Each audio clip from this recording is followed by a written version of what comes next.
à tous et bienvenue sur C8. Aujourd'hui, je reçois votre Julie Lescaut préférée, elle est là. Et oui, Véronique Geneste. Désolé. Vous pourrez faire tout ce que vous voudrez. Vous serez toujours dans le cœur des Français et des Françaises. Notre Julie Lescaut, évidemment, avec ce feuilleton, cette série qui a cartonné sur TF1, jusqu'à 12 millions de téléspectateurs. On y reviendra tout à l'heure. On va parler de votre nouvelle vie, prendre soin de vous. Et puis, en fin d'émission, les questions cash, des questions les yeux dans les yeux. Aïe. Vous êtes réputé pour ça. Je compte sur votre honnêteté. Ah bah, toujours. Vous allez bien ? Ouais. Merci d'être là. Ah bah oui, mais je suis arrivée de Corse il n'y a pas très longtemps. Hein. Et je vous ai pas lâché, hein ? Ah oui, je sais, oui.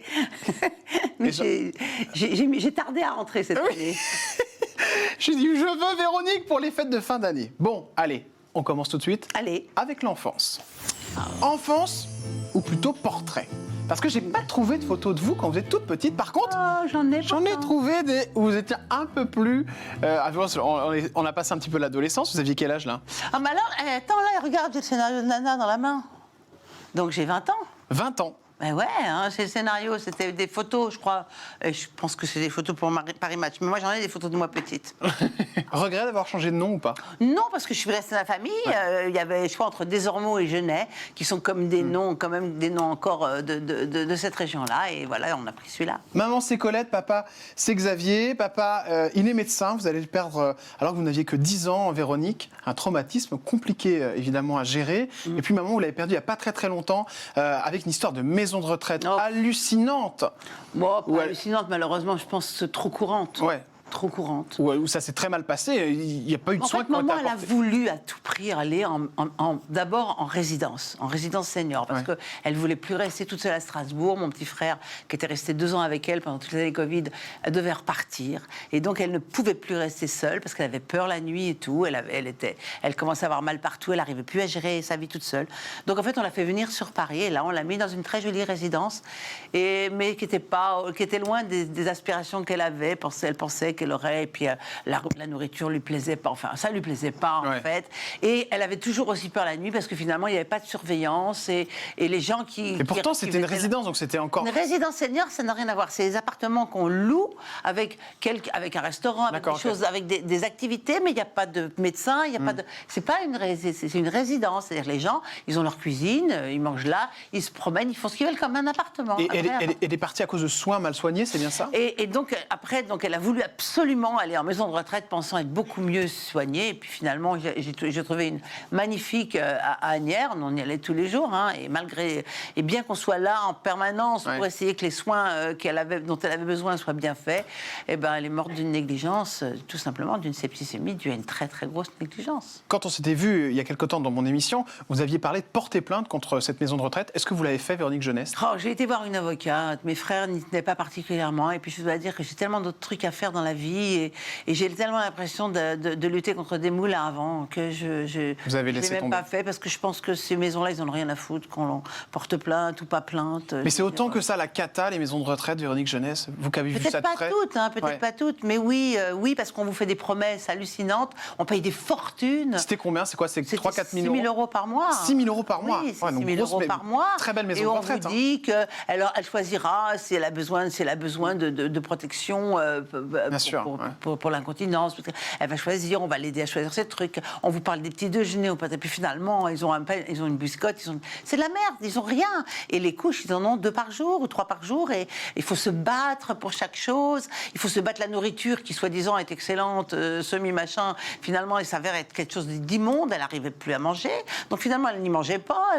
Moi, je la sortais au restaurant tout le temps, ou je l'amenais à la maison. Vous vous êtes demandé où partaient vos 6 000 balles. Ça faisait 4-5 mois et j'avais pris la décision de la retirer. J'étais en train de chercher un appartement à côté de chez moi. Mon frère, il serait, et moi, on se serait séparés, occupés d'elle, avec une personne en plus qui serait occupée d'elle la nuit. Et voilà. Et puis, en fait, j'ai pas eu le temps de ça. J'étais juste en train de chercher l'appartement. 3 frères, dont un qui va décéder du sida. C'était il y a 30 ans bientôt. Vous avez revu une photo d'ailleurs récente de lui. Ouais, il est mort en 93, Olivier. Il a été malade assez tôt, pas un des derniers à partir d'ailleurs de toute... Moi, je me rappelle les fêtes qu'on faisait avec mon frère à la maison, où il y avait une 50aine de personnes, avec tous ses amis. Là-dessus, je crois qu'il y en a 2 qui sont survivants. Et il y avait, je parle de 50, 60 personnes. Hein. Donc c'était des années très compliquées. Ouais. Puis moi, mon frère, j'étais presque jumeau avec lui. J'ai tout fait avec lui toute ma vie et ça a été très très compliqué. Comment on compense le manque d'un frère, Véronique Genest? Bon, on en a 2 autres. Ouais. Et puis j'ai une maman de qui je devais m'occuper. Et puis on compense parce qu'on est obligé. On avance. La vie, la vie fait qu'il faut avancer. On a un enfant, on a une famille, on a 2 autres enfants. Voilà, on a les frères, et voilà, et la vie vous force à avancer et vous avancez de toute façon. Résolument optimiste, j'ai remarqué ça chez vous. C'est vrai que vous avez ce côté toujours optimiste malgré les coups qui vous tombent sur la vie. Alors on va parler de votre santé, savoir si ça va un petit peu mieux, entre guillemets. Ma santé va extrêmement bien depuis que j'ai arrêté tous les médicaments. C'est pour ça que je vous dis ça. Donc belle transition. Depuis que j'ai maigri et que j'ai arrêté tous les médicaments et je ne prends pas aucun médicament. Il y a eu cette prise de poids, c'est vrai, qui était impressionnante. C'était beaucoup dû justement à tous les problèmes de mon entourage. Frédéric, mon petit frère, qui est tombé malade, mon fils. Voilà, il y a eu une accumulation mousse qui est mort en 2012. En fait, à partir de 2012, moi, j'ai commencé à grossir. Mais parce que j'arrivais plus du tout, malgré les régimes, à maigrir. J'avais une sorte de gros blocage. Donc j'ai pris 30 et quelques kilos pour ma taille, qui est pourtant pas, je suis pas petite, mais je suis arrivée presque à 100 kilos quand même. Quand on arrive à 100 kilos, Véronique Genest, qu'est-ce qui se passe? On peut plus marcher, on peut plus. Moi, je ne pouvais pas me vivre comme ça parce que même si j'avais toujours cette envie de vivre, de continuer comme ça, je sentais bien que c'était pas bon pour ma santé. J'avais mal aux genoux, j'avais mal aux hanches, j'arrivais plus à marcher. Tout ce que j'aime faire dans la vie, tout ce que moi, je suis une hyperactive, donc je peux pas m'arrêter.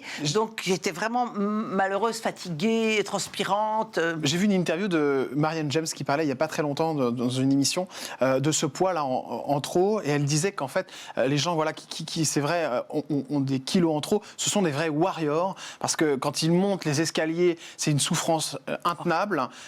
Tout est compliqué. Vous l'avez vécu, Véronique. Comment vous avez réussi à enlever ces kilos, à changer votre rythme de vie? Ça, c'est grâce à mon frère Nicolas, qui me voyait en perdition un peu. J'étais vraiment en perdition, ouais. Et donc, il a rencontré une amie qu'il n'avait pas vue depuis très longtemps, qui avait des problèmes énormes de poids et qui était mince comme un fil. Il lui a dit, mais qu'est-ce que tu as fait? Elle lui a donné le nom d'un acupuncteur et il m'a donné. Et comme j'étais en Corse, je ne pouvais pas y aller. Donc, je me suis dit, voilà, j'ai appelé le mec. Il m'a dit, mais il faut que vous soyez à Paris parce qu'il faut que je voie. Et c'est un truc, faut vraiment que je le voie pratiquement tous les jours. Donc, il m'a dit non. Et il m'a dit, quand vous rentrez, vous m'appelez. Il m'a appelé, il m'a vu, il me connaissait. Ouais. Et d'ailleurs, il est corse. Et il m'a vu, il était affolé, mais bon, il a été très gentil. Et en fait, voilà, j'ai commencé le processus. Et 18 semaines après, j'avais perdu mes 36 kilos. Et dernière question, à quel moment vous vous êtes dit, là, ça va trop loin? Souvent, c'est un électrochoc, quelque chose... Ça faisait un moment que je me disais, ça va trop loin parce que j'entraînais d'autres personnes autour de moi dans mon sillage aussi, et ça va trop loin parce que je souffrais du dos, je souffrais des hanches, je souffrais des genoux, j'arrivais plus à bouger, et que c'est pas ma nature, c'est surtout pas ma nature. Il y a peut-être des gens qui vont, c'est pas ma nature, et je ne me sentais pas bien. Véronique, votre âge? Quoi? Qu'est-ce qu'il a, mon âge? Est-ce que tout va bien? Je ne veux pas le dire, hein, vous inquiétez pas. Non, moi je m'en fous, j'ai pas de honte avec mon âge, je veux dire, je suis bien. Est-ce que les petites rides qui apparaissent doucement vous font peur? Est-ce que vous avez tenté de les dissimuler avec de la chirurgie esthétique? Non, ou j'ai rien fait pour l'instant. D'accord. Vous y pensez?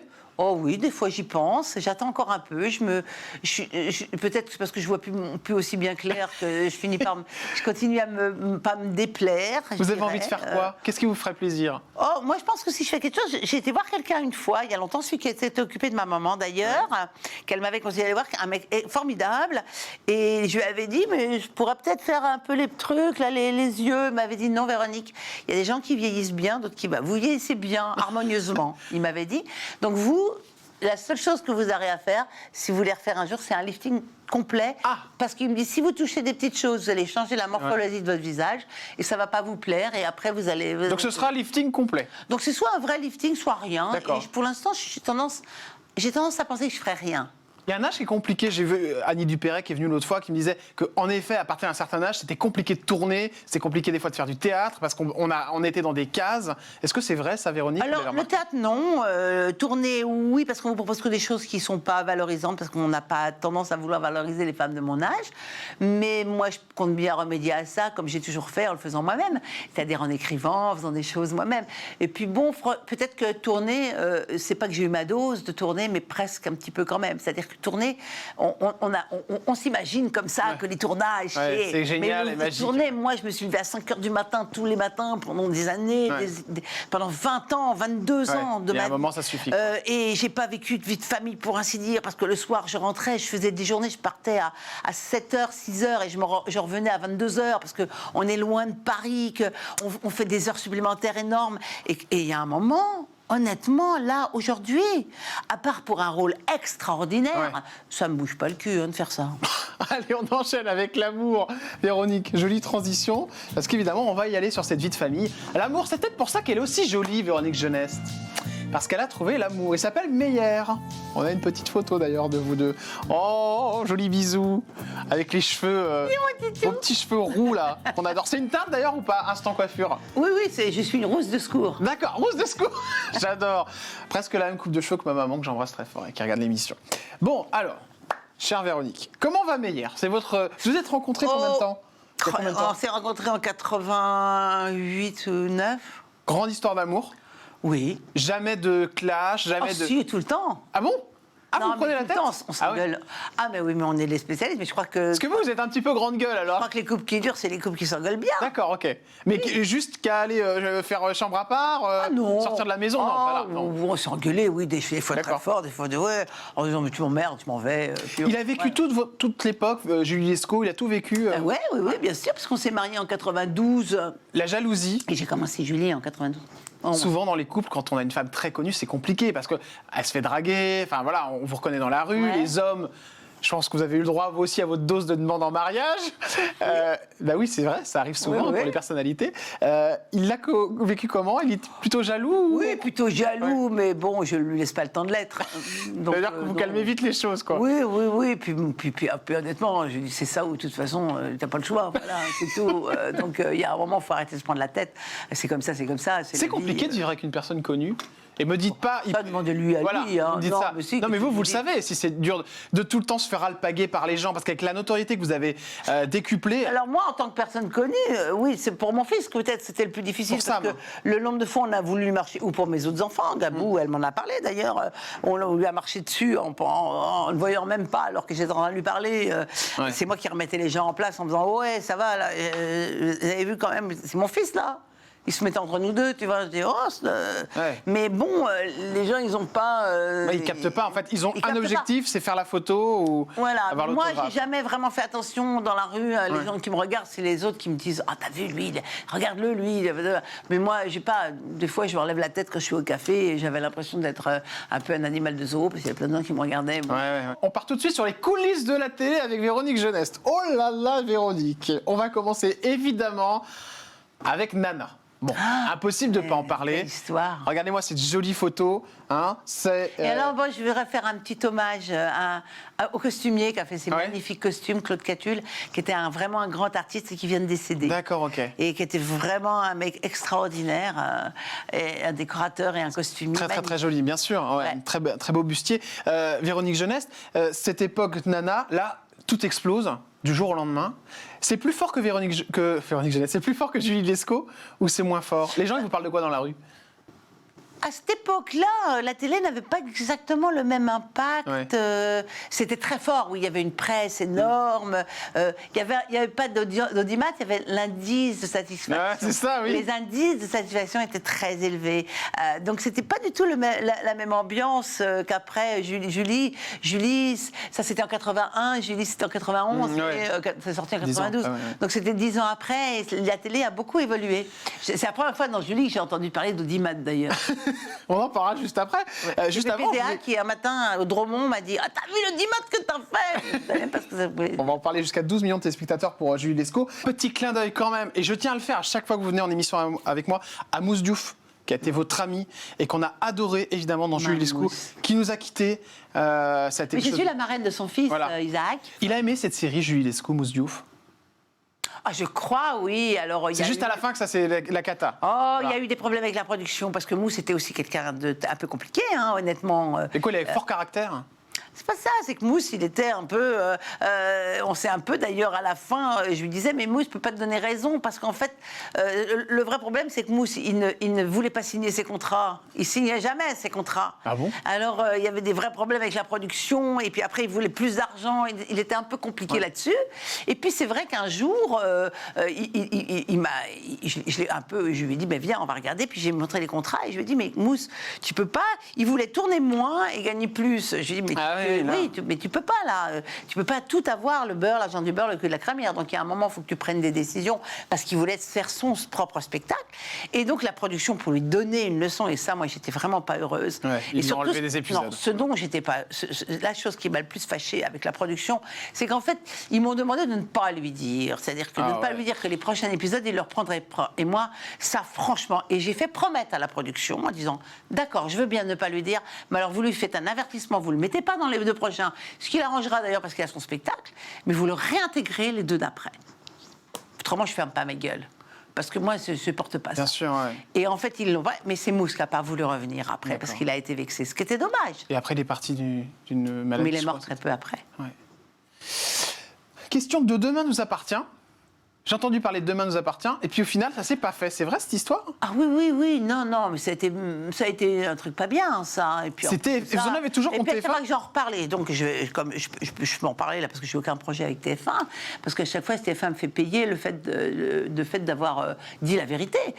Ça, c'est terrible. Hein. Non, c'est-à-dire qu'en fait...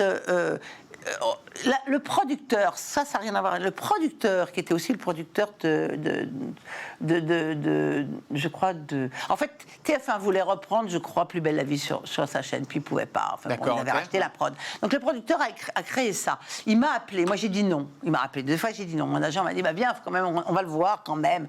Je vais le voir, charmant. Et là, je décide avec lui, et il me donne toutes les assurances, comme quoi je reste que 6 mois, et qu'après je pourrais me mettre en arrêt, que je gérais comme je voulais, que j'avais tant de jours de tournage, etc. Et il me dit que je pourrais, suivant l'arche qu'on allait me donner, que c'était une arche sur 2 mois, et puis qu'après, tous les 5 jours, il y avait encore d'autres trucs. Enfin, il me donne des tonnes d'assurance, parce que moi, j'aime bien travailler en amont sur les scénarios, et j'aime bien savoir où je vais. Bien sûr. Et je n'accepte pas n'importe quoi. Et là... mon agent, et le contrat n'arrive pas. Alors je dis à mon agent, appelle-les quand même, parce que moi j'avais beaucoup d'autres choses. Bien sûr, ouais. J'avais une pièce de théâtre, entre autres. J'avais plein d'autres choses, il fallait que je donne des réponses. Et puis ça vient pas. Et puis finalement, on se rend compte que le producteur s'est fait virer, etc. Et moi, j'ai eu des nouvelles du producteur récemment. C'est TF1 qui avait repris la production, et ils ont viré le producteur parce que TF1 ne me voulait pas. Ah bon? De le dire. Ah, c'était juste ça? Et là-dessus, mais c'est ce que j'ai appris, moi, c'est quelqu'un qui m'a dit ça. Alors, est-ce vrai, est-ce pas vrai? Mais là-dessus, moi, je vais dans le bureau d'Aprikian, parce que donc c'est le patron de TF1. Hein, voilà, je vais dans le bureau d'Aprikian, et je dis, mais attends, il y a un vrai problème, etc. Et il me dit, vous avez qu'à m'attaquer. Je ne vais pas aller attaquer TF1, bien sûr. Passe quelques temps là-dessus, le producteur de Camping Paradis veut absolument, c'est un ami, il me propose plusieurs campings, je dis toujours non, puis un jour il me propose un très beau rôle, et je dis oui, et là d'un coup TF1 revient, il me propose Danse avec les stars, il me propose. Incroyable. Attendez, Camping Paradis, on le tourne, j'avais TF1 tous les jours à 7, ou là où on tournait dans le sud, qui était là, tout le monde adorable, les attachés presse que je connais bien, que j'adore, adorable, enfin bon, tout le monde, oh, mon Dieu, c'est comme si j'avais fait que ça de ma vie, tu vois, oh, qu'est-ce que tu as fait, c'est formidable. J'avais pas plus formidable que ce que j'ai fait déjà. Quoi. Et du coup, Véronique? Pardon, je bavarde beaucoup. Pardon, excuse-moi. Et du coup, j'avais d'autres projets avec eux d'un coup, plein de projets. Et puis, le jour où ça sort, l'attaché de presse me dit il faut que tu fasses. J'avais plein d'articles, etc. Mais tu sais, Véro, hein, tu redis pas des trucs. Je dis mais non, t'inquiète pas, je sais ce que je vais leur dire. On s'est engueulé. Et puis finalement, comme des vieux amants, et patali, patala, et tout va bien entre nous maintenant, ce qui était la vérité. Et là-dessus, et le Parisien, lui, après un interview, me sort un article où je baffe sur tout le monde, ce qui est vraiment pas ce que j'ai fait. Mais enfin bon, il ressort, et il titre « TF1 foutu en l'air, 9 mois de ma vie ». Non mais vraiment... Le lendemain, à 9h du matin, à 7h, j'avais tout, TF1, tout le monde. Ouais, mais. Et je dis à la fille, mais tu me prends vraiment pour une conne, parce que tu penses vraiment que j'aurais dû dire ça avec les projets qu'on a. Elle me dit, oui, mais eux, mais je le sais, mais eux. Et donc, du coup, vous êtes fait blacklister? Ils sont fâchés. Mais j'en ai rien à. Moi, je ne veux plus travailler avec ces gens-là. Les dirigeants de TF1 sont capables de faire des choses comme ça, parce qu'un journal va titrer un truc, mais moi, ça ne m'intéresse pas. C'est pas grave. Et ce que je comprends pas, c'est avec qui vous ne voulez plus travailler? Hein? Avec des cons. Et les cons, c'est la chaîne? Ben plein, tous les cons qui se reconnaîtront. Pourquoi la chaîne? Ben, moi, peut-être demain, ils seront plus là et qu'il y aura des pas cons. Chez TF1? Bon, chez TF1, c'est partout. Okay. À tous les endroits où il y a des cons. D'accord. Il y a des gens qui sont incapables de... on ne fait pas pression sur les gens comme ça. Transition. Alors, c'est pas des cons. C'est une photo que je voulais vous montrer, alors mauvaise transition. Bon, je voulais vous montrer une photo, je voulais qu'on en parle, parce que je comprends pas pourquoi vous n'allez pas dans cette émission. On y va. Monsieur Cyril Hanouna. Parce que je suis trop chère pour lui. Non. Véronique Jeunesse, arrêtez, vous me l'avez dit. Vous voulez. Alors, on est sur C8, c'est la chaîne où vous avez tous les soirs Cyril, évidemment, avec J'adore Cyril, moi. Mais oui, mais pourquoi vous ne voulez pas être chroniqueuse chez Cyril? Parce que je suis trop chère pour lui. J'ai pas dit Arrêtez. non. C'est vous qui avez augmenté les prix exprès pour pas y aller, vous me l'aviez dit. Bah, ils ont qu'à me payer. Moi, je ne vais pas pourquoi je. Mais d'abord, qu'est-ce que je vais foutre en plus? Il y a 150 000. Arrêtez, vous êtes génial. Vous savez très bien. Regardez pourquoi je vous invite, parce que vous êtes une femme. Il y a 150 000 chroniqueurs. Qu'est-ce que je vais leur apporter de plus? Mais parce que vous ouvrez votre. Mais je ne veux pas y aller pour un tarif de. Je veux pas y aller pour. D'accord. C'est vraiment un problème d'argent? Ouais, parce que je suis pas à Paris beaucoup, parce que. D'accord. Parce que c'est du temps et que. D'accord. Voilà. Mais sinon, le programme vous plaît? Non, bien sûr. Gilles Verdez, ça va mieux? Vous l'aimez un peu mieux? Non, je l'aime pas, non. Non, je l'aime pas. C'est la dernière fois que vous n'aviez pas été gentil avec, vous avez dit qu'il était stupide. Oui, oui. Et puis il y en a plusieurs que je trouve vraiment stupides.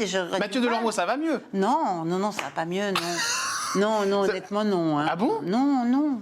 Ah oui, d'accord, ok. Bon. Il y en a que j'aime pas, oui. Alors maintenant, je serais capable de les entendre, mais je trouve qu'ils disent tellement des trucs... Ils sont tellement agressifs, tellement monolithiques. Mais vous aussi, vous êtes agressif dans vos combats, Véronique. Quand vous avez quelque chose sur le cœur, vous y allez. Je pense que je peux être ouverte. Non, je pense pas être agressive. Et pourquoi pas y aller pour leur dire... Je peux me battre. Aller au combat?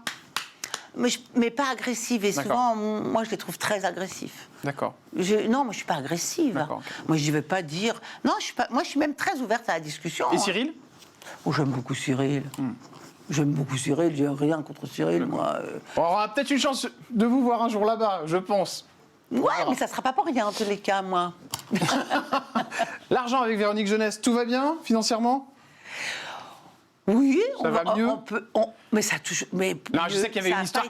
Ça avait pris une ampleur pas possible. Parce que vous aviez dit qu'il fallait. Vous m'aviez demandé, mais moi c'est vrai qu'avec ma maman, est-ce que je payais tous les mois? Déjà 6 000 € de retraite, de maison de retraite. Je payais tous les mois vu qu'elle n'avait pas de sous, etc. Vous aviez dit qu'il vous fallait 10 000 € par mois pour vivre, mais évidemment c'était pour la maman. Donc déjà 6 000 pour la maman. Non, ça veut dire que je trouve que je suis obligée de travailler pour trouver tant d'argent, mais ça ne veut pas dire que je ne les ai pas trouvés.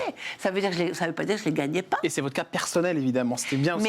Mais moi j'ai jamais dit que j'avais des problèmes d'argent.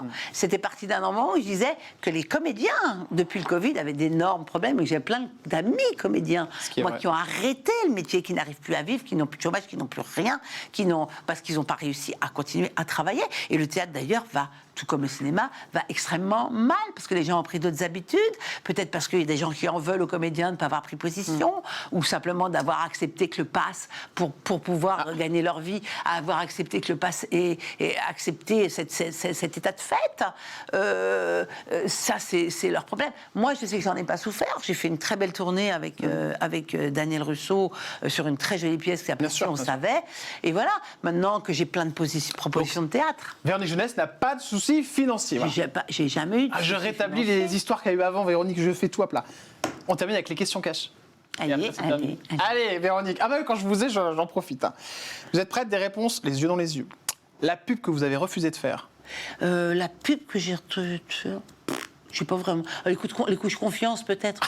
Vous avez proposé ça? Oui, non, pas les couches confiance, oui, des trucs sur les... Ah, les couches pour les personnes âgées? Non, sur, je sais pas quoi, le truc pelvien, je sais pas quoi. D'accord. Je me rappelle même plus. Oui, non, des couches. Oui, des couches confiance, c'est ça, oui. Le pire voyage que vous avez fait?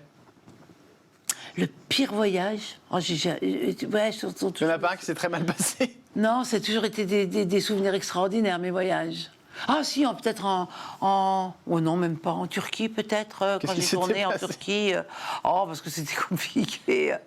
Qu'est-ce qui s'est passé? Oh non, j'avais accepté, c'était bien avant, j'étais dans une période un peu compliquée de ma vie où on m'avait refusé pour un rôle, parce que j'étais un peu, pour TF1, j'étais à l'époque, avant Julie, où j'étais pas bankable, et j'avais accepté une émission, moi j'ai toujours fait les choses à fond, de Colaro, où on est parti tourner en Turquie. D'accord. Ça avait été un peu compliqué. La Voilà. catastrophe. Un peu, oui. La proposition la plus indécente qu'on vous a fait dans le métier?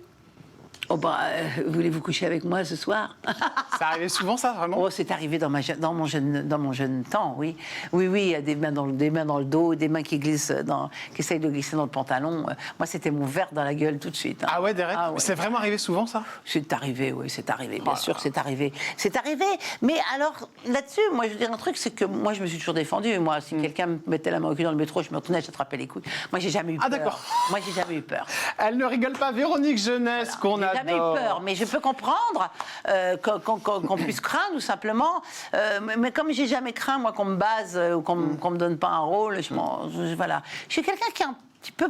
Il n'y a pas trop de pression sur moi, parce qu'il n'y a pas trop de possibilités de me faire du mal, en fait. Merci, Véronique Jeunesse. Ça a été? Super bien, mais j'ai répondu comme une naze. J'ai pas les dernières questions. Ne t'inquiétez pas, on parle de tout. C'est normal et c'est pas grave. Non, Justement, mais tu me demandes un gâteau que je préfère. Mais en plus, c'est bien parce que vous voyez, je vous attaque volontairement sur des questions un peu dures, à qui vous n'aimez pas et tout, et vous n'avez pas de nom. Ce qui prouve aussi que des fois, les choses sont déformées quand il y a des articles et que vous êtes quelqu'un plutôt gentil et vous n'avez pas de nom qui vous vient direct. Vous voyez ce que je veux dire? Personne que je déteste. Donc c'est bien. Eh ben, c'est très bien. Tout va bien. J'ai plein de gens que j'aime. L'actu de Véronique, c'est quoi? Alors, moi, mon actu, c'est toujours mon festival. D'accord. Du 16 au 21 juillet à Calvi, avec des super beaux spectacles. Ça sera la 3e année cette année. L'année dernière, c'était fantastique. Et je suis vraiment très aidée par tout le monde là-bas. C'est juste génial. Et puis c'est une pièce de théâtre que je suis en train de chercher. Je lis, beaucoup de choses me tombent des mains. On m'en a envoyé une tout à l'heure en venant ici. D'accord. Donc le théâtre. Voilà, le théâtre. Et puis écrire. J'écris un roman, parce que un roman avant d'en faire une série, parce que voilà. Et donc je suis en train d'écrire mon roman. Et voilà. Et je vends mon appartement et je restructure. Ah, vous vendez l'appartement? Oui. D'accord, ok. Je vends mon appartement à Paris parce que j'ai plus personne dedans. Moi, au début, j'avais ma belle-mère, 3 enfants, la nounou. Et aujourd'hui, il y a mon fils, parce que moi, je suis pratiquement tout le temps en Corse. Et donc, je restructure ma vie différemment. Voilà. Merci, Véronique Jeunesse. Il n'y a pas de quoi. On se retrouve dès demain sur C8 avec une nouvelle émission. Et puis bientôt, Véronique, évidemment, dans Touche pas à mon poste. C'est sûr et certain, hein, c'est bon, c'est validé. Mais bon, vous le verrez tellement dans cette émission. Je sais pas, vous avez votre place parce que vous êtes une battante. Alors, peut-être de temps en temps, si Cyril me demandait, mais de temps en temps. Ah, je pourrais pas venir trop régulièrement. Voilà, on y est J'ai trop enfin. de trucs à faire dans ma vie. Donc de temps en temps. Et puis s'il me paye correctement. Oui, mais de temps en temps. J'y arrive doucement. La vie vénale. De toute façon, c'est facile. Hein. Quand on veut pas faire quelque chose, on donne un prix exorbitant. On se retrouve dès demain sur C8 avec une nouvelle émission et évidemment une nouvelle personnalité. Merci de nous suivre tous les jours et merci de votre fidélité. Vous êtes de plus en plus nombreux et nombreuses à nous suivre et ça nous fait très très plaisir. Ciao.